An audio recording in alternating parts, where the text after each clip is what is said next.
வெண்ணிலாவே வாடாத பூவே என் வாழ்வில் மீண்டும் என ஈன்ற தாயே கண்ணோடு இமையாய் சுகமான சுமையாய் இரு கையில் ஏந்தி தாலாட்டுவேனே காற்றோடு தலை கோதி நதியோடு தவழ்ந்து உயிரோடு உயிராக உறவாடும் அழகே பனியோடு விளையாடி மலர் ஊஞ்சலாடி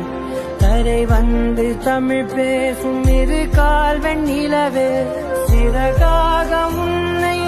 நான் ஏந்தி செல்வேன்.